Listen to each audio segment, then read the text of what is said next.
Okay, it's Thursday after the little holiday there. It's June 20, 8:24 a.m. We've got a number of zones on the board this morning. They are from the calculator, at least this area here, this area here. Other levels are important. I left this large area up here. Not sure how I'm going to treat it yet because, there is a trend line going through here. If you're interested in that, go back to the video on Tuesday. We'll talk about that.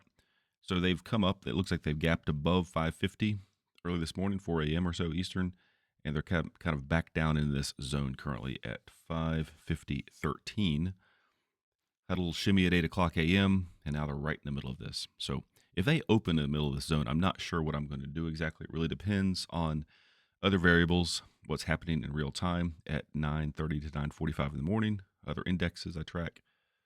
I'll come back after the market closes this afternoon, and we'll discuss what happened and if I took any trades. It's really kind of an important area. I keep saying this, but a couple more days for this week. Next week is the last week of the month in the quarter.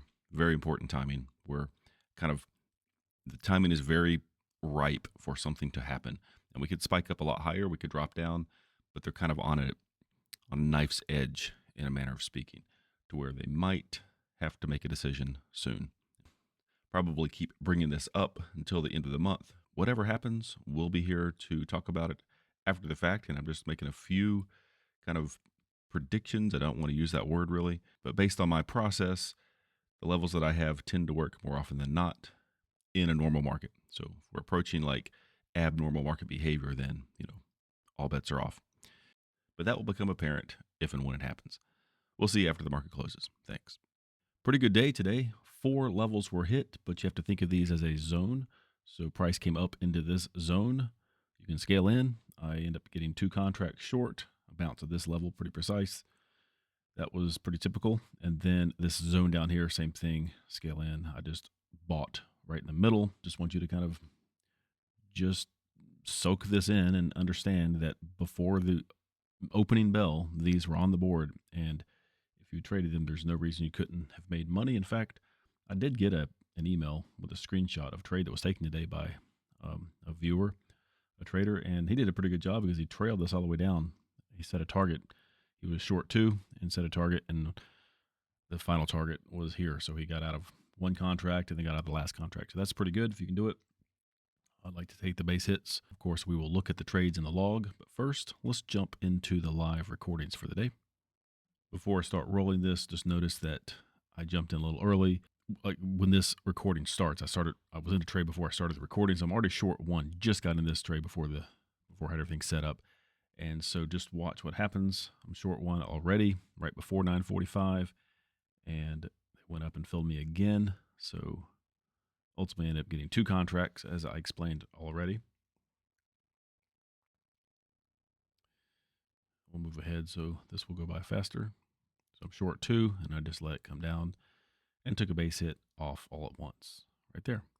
So the next one, I'm going to let this play. Didn't think they'd get down here very long, so I actually had an order in the system to go long if they hit 548.49, 5-cent buffer applied. And I stepped away, and in the meantime, there was an issue with my computer, and it came back, and everything was shut down. So scrambled a little bit. Of course, I looked at my phone to make sure everything was fine. So I've just paused this to show you that when I got everything set up again, time had elapsed and I was in the trade. I was in the trade. I was keeping an eye on things, but it was pretty precise. So I let it ride. Kind of a good thing in a way, because basically I would have probably jumped out earlier to base hit, but let this thing run. And so when I got back and started recording this, what you'll see is I'm long 2 at this point, and I just took 1 off at the market. So you'll see this disappear and trail 1 right there. There we go. So I took 1 off with, 5.5 points or so. And I just thought I'd trail 1 because really I'm still expecting them to go higher, even go through this zone up here and go higher. But they pulled me up a little bit, and we'll let this play, and you'll see we've got a few points out of it before they came back and stopped me out. But good trade. We'll move ahead here. I'll show you. They came down pretty close, but I had a 6-point trailer. That was enough for them to bring me up. There you go. 175. I think it was more than that. There we go. Yeah, it was 250, I think. There we go. So that was that for that level. Down to the zone below. They didn't go higher. Well, on one hand, the timing of where they were at this point, hadn't been a lot of down days in a while, and not too surprising that they came down, but it's not to say that they can't go higher, of course. Everything's still pretty bullish. So as I said, I had a contract here, or I had an order here to buy 2 right in the middle. There was a safety net below. I might show you on the chart later when we go back to the full day. But I really was hoping they'd come down to 544. I mean, obviously I'd like to get a base hit here in the zone first because I didn't want to be out of the money too much. But this was an important level. They never got down there. So to me, that's kind of strong. Shows a little bit of strength that they were able to pull out of there. They did close like within pennies of the opening on the other day. I guess last day, trading day was Tuesday. So they kind of got out of there, but I mean, it was still overall down day slightly compared to what we've been seeing. But anyway, so I'm long 2 in this zone, and once again, just took 1 off. Thought I could trail some more, think they'd go higher, and didn't get a ton on the trailer. I think that was it right there. I'll just let this play so you can see them come back down, and stop me out at just whatever that was, a point and a tick or so. They never went any lower really than this. Let's see, there was a safety net I told you about. It was right in this area here. And that really, at this point, I really wasn't paying attention. I had, $1,200 or so in the bag and not really looking at the market. I'm working on some other things, but when I was just analyzing everything after the fact, just a few minutes ago to prep for this video, for this recording, I noticed that there was some other things going on here that if I had seen it at the time, I wasn't really looking at my other analysis screens because really wasn't interested in taking any more trades at this point. I think I had a pretty good day, but there was some really good things going on here. Maybe would have just taken a quick trade, just like I do sometimes, because that was kind of the money spot. They end up going up for the rest of the day, climbed out of that area. I stopped recording right about here, so 2:00. So we're back in this area, which I'd already satisfied. So nothing else for me to do for the day. No more levels that they hit anyway. So let's go back. Just another visual. The dotted lines here show that they've been traded successfully.